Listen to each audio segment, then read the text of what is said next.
Bonjour mesdames et messieurs. I'm going to show you in this episode how I shot, composed and retouch this sunrise photo. Bonjour mesdames et messieurs, my name is Serge Ramilly. I'm a French photographer living in the beautiful, the amazing city of Paris, France. And I make 1 to 2 tutorials per week. Click here if you want to subscribe to my newsletter and get the raw file of this episode and of all the past episodes. Let me show you how I shot, composed this photo of the sunrise in the beautiful city of Paris, France. Right, welcome to a nice sunrise in Paris. This is the view I'm seeing from my camera. There's a lot of renovations here on the right side, but look at this. I got up very early this morning so I can get the Seine River with no reflection, with a lot of reflection, a mirror look. And it's pretty cool because you only get that very early in the morning. So I'm gonna try to frame this. I can go very wide, but if I go very wide, you know, I get good leading lines, but I get all this renovations here on the right, which I really don't like. If I go over here like this, then it's pretty flat. I'm going to try this shot here, and then I'm going to try to zoom in. And the only time I really go symmetrical is when I have perfect reflection. I'm going to try this, but I think what's going to work the best is going like this and shooting it like this. You know, with nothing here. I don't want anything which is distracting here. It's too ugly. So I'm going to go a little bit above the water and shoot it like this. And I might wait for the sun to come up. The sun is not up yet. I got up so early this morning that the sun is not up yet. It's gonna, per my app, the sun is gonna appear here. It could be even nicer a bit later on. The problem is that if I wait, I might get the water with a bit of reflection, a bit of high frequency texture, and I don't like that. So we'll see. We'll see. I'm gonna take the photos now and then maybe come back when the sun is up and see what comes out the best.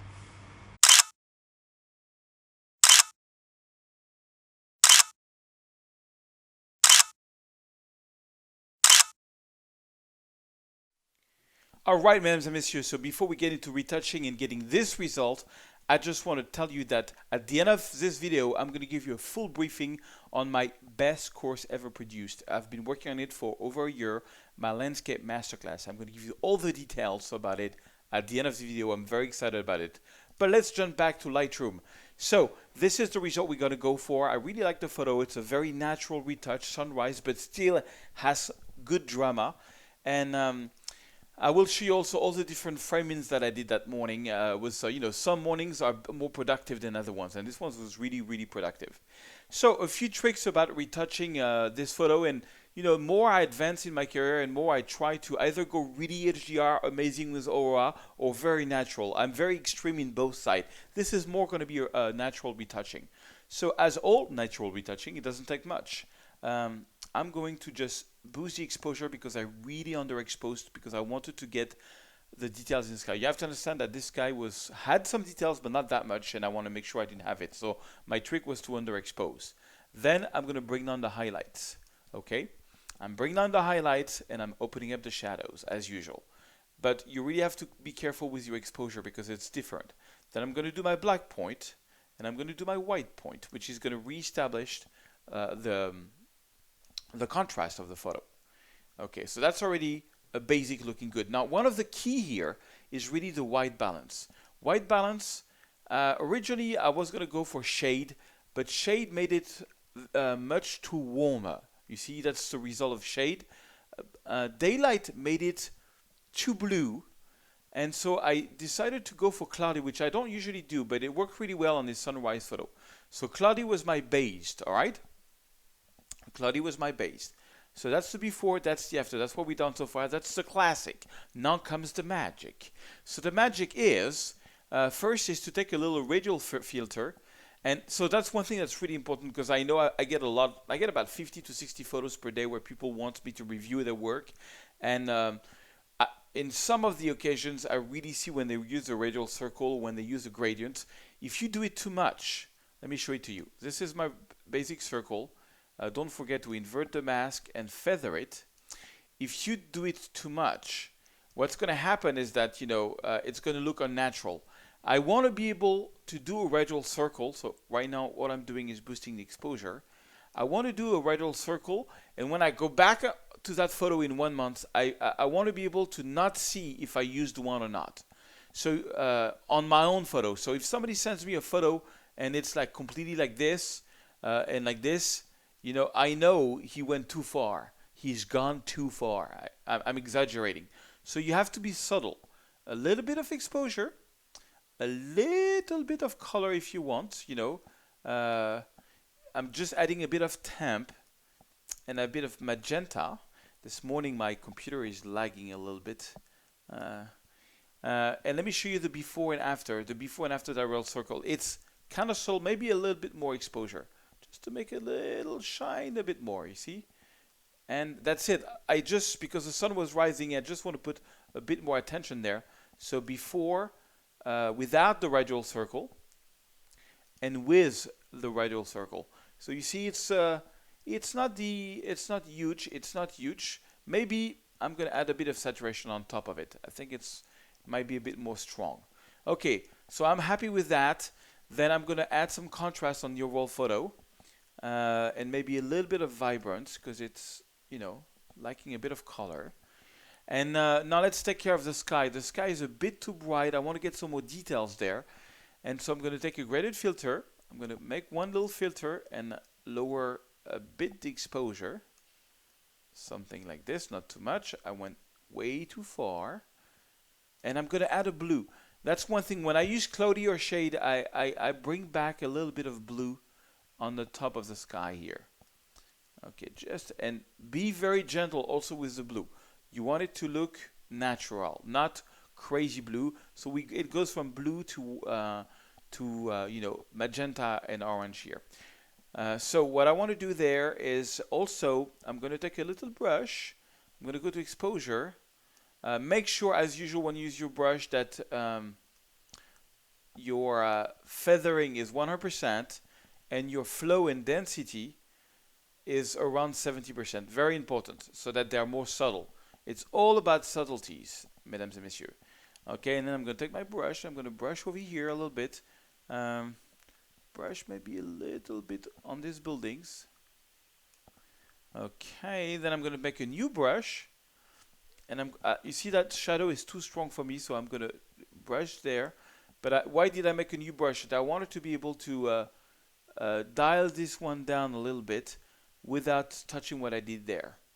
Okay, and maybe add a little bit of brush here so that we have a better reflection. Okay, last but not least, I'm going to do a little cropping so that it's a little bit more panoramic. I think works better on this photo. Plus we get to see the buildings a bit more, something like that. And voila. And so because I was retouching and I was moving along, you know, in manual mode. Oh, I forgot to take out a little dust. All this time that I spent here, I can just copy and paste what I did on a different photo. But first, let me take care of the. Let's see how sharp the photo is. Okay, the photo is pretty sharp, but you know, I've got my good old formula. When I put my sharpening, there's almost no noise there. So when there is no noise, I do about 90 of sharpening, about 10 of noise reduction, and about 50 of masking. Okay, I'm happy with that. The photo is sharp. Yes, it is sharp. Okay, so now when you got something that you like, this is the trick. Press Command Shift C, you know, because I'm shooting manual, so my next photo is going to have basically the same problems or the same exposure. Okay, I make sure that check all is on, and then I uncheck the brush because I don't want to copy and paste my brush. They are very local to my image. And of course, I don't want to use the crop. Okay, everything else is marked on. Even the spot removal, everything else is on. I'm going to click that. And then I'm going to take my next photo, which is this one. And I'm going to press Command V.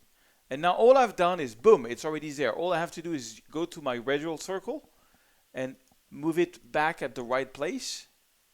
And I'm basically done. I mean, I'm almost ready. All I need to do is go into my brush and brush here a little bit more and a little bit more. Voila, and I love this one. Let me show it to you in full screen. And it took me 10 seconds to retouch it. Okay, let me show you a little slideshow of this photo walk I did this morning and all the different framings that I got. And then I show you my Landscape Masterclass.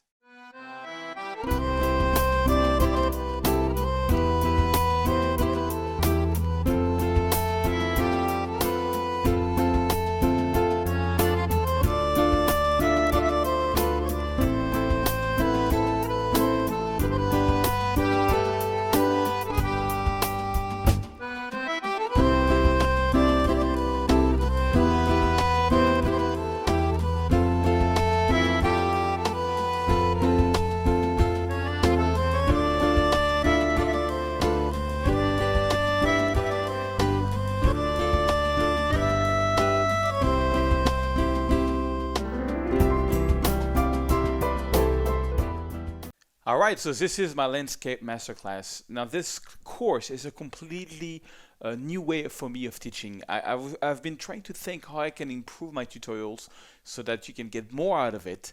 And I get a lot of emails every day, and the main thing that I'm getting is people sending me their photos and saying, "Oh, can you check them out? I would love to have your viewpoint on it." Well, and there's a few things that keeps on coming back in terms of mistakes, mostly compositions, sometimes too much retouching, or just different things about wrong moments of light of doing photos. And I thought I would really do a course that really takes you.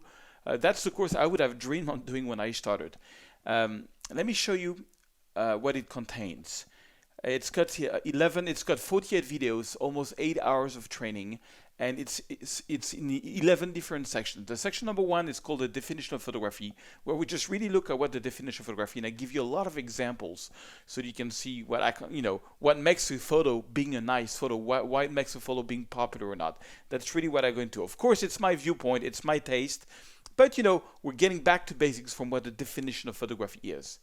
Then I'm going to show you my basic setup on how I use exposure composition and how I take my photos, because taking the right exposure is really the basics of the basics. So I show you an actual live example in Santa Monica in Los Angeles.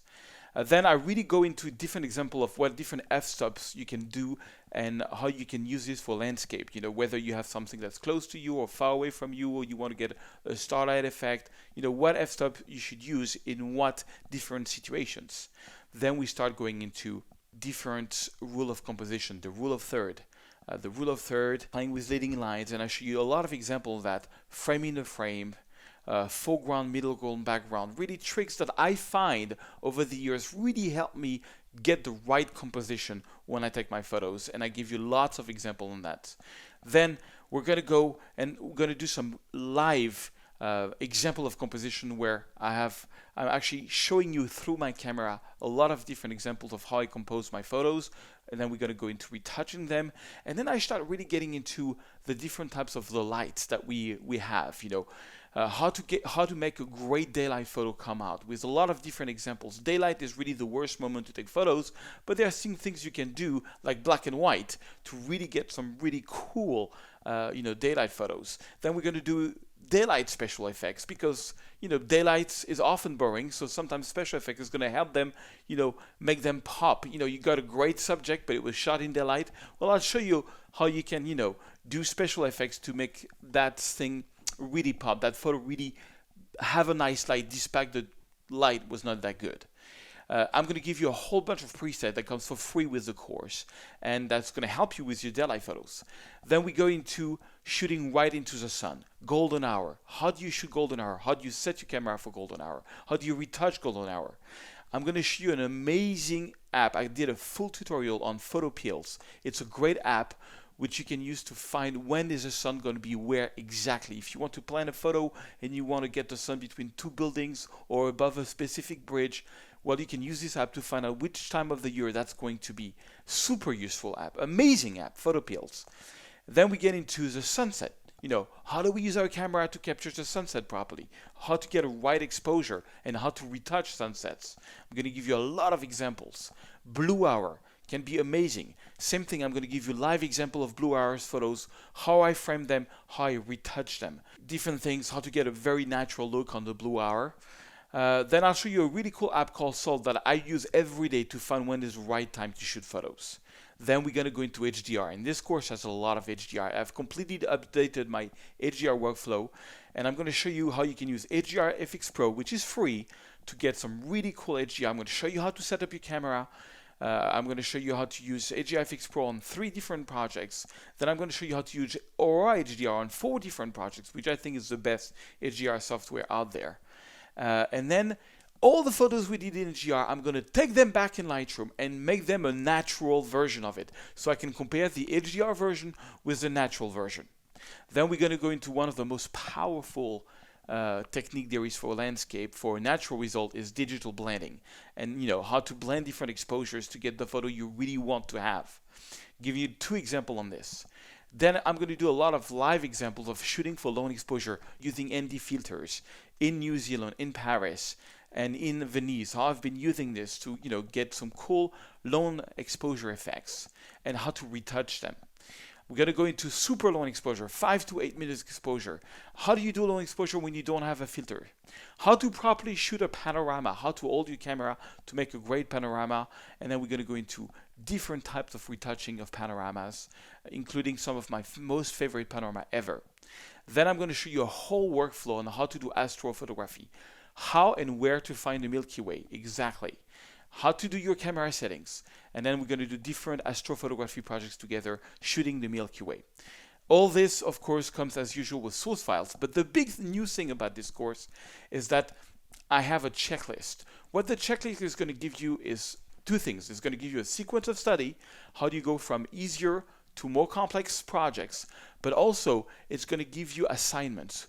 I'm going to ask you to go, okay, now you learn about long exposure, go do a 5-second long exposure, a 20-second, a 30-second using an ND filter, a variable ND filter, a fixed ND filter, and then I'm going to ask you to post your photos on Instagram with a specific hashtag so that I can see your progress and how you're applying the videos and how you're learning, but also so that you can look for these hashtags and see how everybody else is doing, and doing their long exposure and doing the SGR. So you can check for the hashtags and see what other students are doing.